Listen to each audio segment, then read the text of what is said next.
Generasi ketiga Kia Rio pertama kali diperkenalkan di Jenewa Motor Show tahun 2011. Setelah mencapai angka penjualan yang cukup baik di beberapa negara dan juga memperoleh beberapa prestasi atau penghargaan, finally di tahun 2015 ini Kia memutuskan untuk melakukan penyegaran. Apa saja perubahannya? Bersama saya Dwi Fajayanti, inilah Kia Rio Facelift.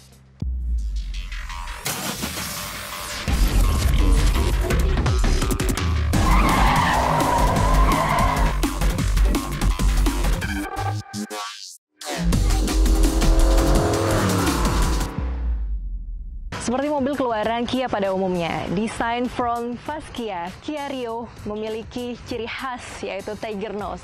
Yang ini dimaksudkan ketika orang melihat secara pintas mobil ini langsung dapat dikenali kalau ini produk dari Kia. Sebenarnya kalau kita lihat lagi tidak ada perubahan yang signifikan, tapi ada perubahan yang mendasar khususnya di eksterior pada grill dan juga bumper depan dan juga belakangnya yang memakai desain baru. Kia Rio Facelift ini menggunakan kapasitas mesin 1400 cc dengan penggerak roda depan dan juga mampu menghasilkan 107 tenaga kuda dengan torsi 135 Nm. Viewers, kalau kita perhatikan fog lamp yang digunakan untuk Rio Facelift ini lebih kecil daripada generasi sebelumnya dan juga ditempatkan di intake grille yang berornamen blade. Dan untuk velg yang digunakan generasi sekarang ini menggunakan velg ukuran 15 inch. Berbeda dengan generasi sebelumnya yang menggunakan velg ukuran 16 inch ya. Dan juga ini ban yang digunakan, ini menggunakan ban combo yang diimpor langsung dari Korea. Viewers, yuk sekarang kita lihat bagasinya ya.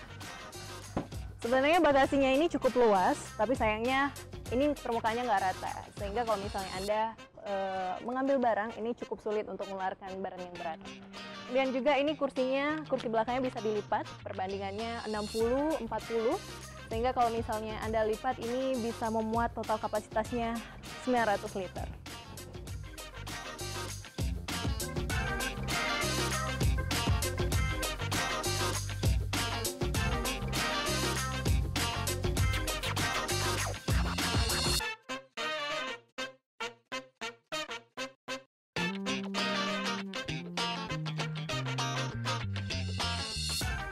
Oke viewers, sekarang kita ngomongin interior dari Kia Rio.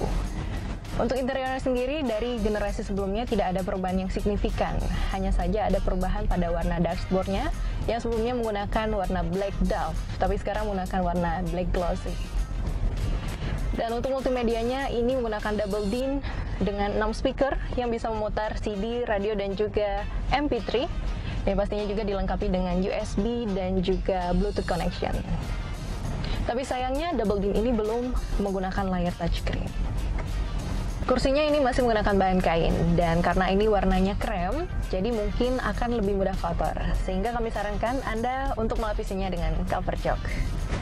Tersedia eco mode di bagian panel instrumennya yang ini berguna untuk menghemat bahan bakar. Caranya cukup mudah, Anda hanya cukup berkendara di bawah 2000 rpm saja.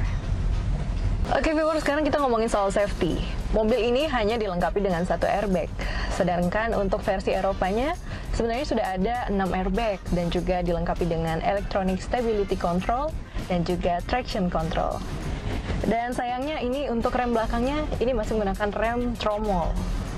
Setirnya ringan, bahkan bisa dibilang ringan banget karena menggunakan motor driven power steering dan juga untuk radius putarnya lumayan kecil.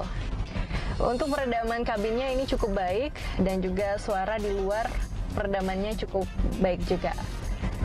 Kemudian juga untuk kenyamanannya dibanding versi sebelumnya ini lebih nyaman dan juga lebih terasa empuk, mungkin karena menggunakan velg 15 inch dan juga ban yang lebih tebal. Transmisinya juga masih sama, ada pilihan manual 6 speed dan juga matic 4 speed. Unit yang kami coba ini adalah yang matic, cukup responsif juga.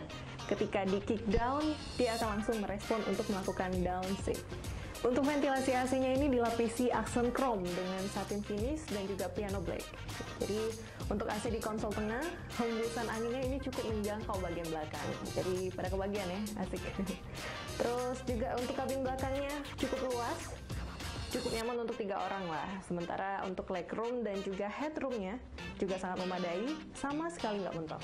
Pilar A mobil ini diperpanjang sehingga mengurangi blind spot. Sayangnya untuk kaca belakang mobil ini cukup kecil sehingga mempersulit kita ketika memonitor keadaan belakang saat berkendara dan juga parkir. Karena bentuknya yang kompak, ini memudahkan pengemudi untuk melakukan manuver di jalan dan juga tempat parkir. Fitur lain yang dimiliki Kia Rio Facelift ada Escort Lamp. Ini berfungsi jika kontak starter dalam posisi off, lampu utama dalam keadaan menyala, kemudian pintu pengemudi ditutup, lampu utama akan mati dalam waktu 15 detik. Kemudian juga ada Welcome Lamp. Jika semua pintu dalam keadaan terkunci atau tertutup, kemudian Anda membuka kunci melalui remote, maka lampu utama ini akan menyala dalam waktu 15 detik. Viewers, for your information, untuk harga dari Rio Facelift ini, untuk tipe manualnya di harga Rp222 juta dan juga untuk tipe otomaticnya di harga Rp235 juta. Dan setelah tim Autotainment melakukan test drive, mobil ini bisa dikatakan best value for money ya. Anda bisa mendapatkan fitur yang oke, kemudian juga Anda bisa rasakan tadi sensasi berkendara yang cukup baik, peredaman kabin yang baik juga, dan Kia memberikan garansi 5 tahun yang ini menjadikan nilai plus untuk mobil ini.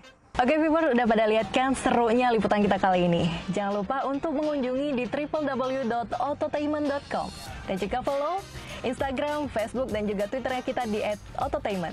Dan jangan lupa subscribe ya. Viva Janti dan juga kru yang bertugas mengucapkan terima kasih atas perhatiannya. Sampai jumpa di review selanjutnya. Bye-bye!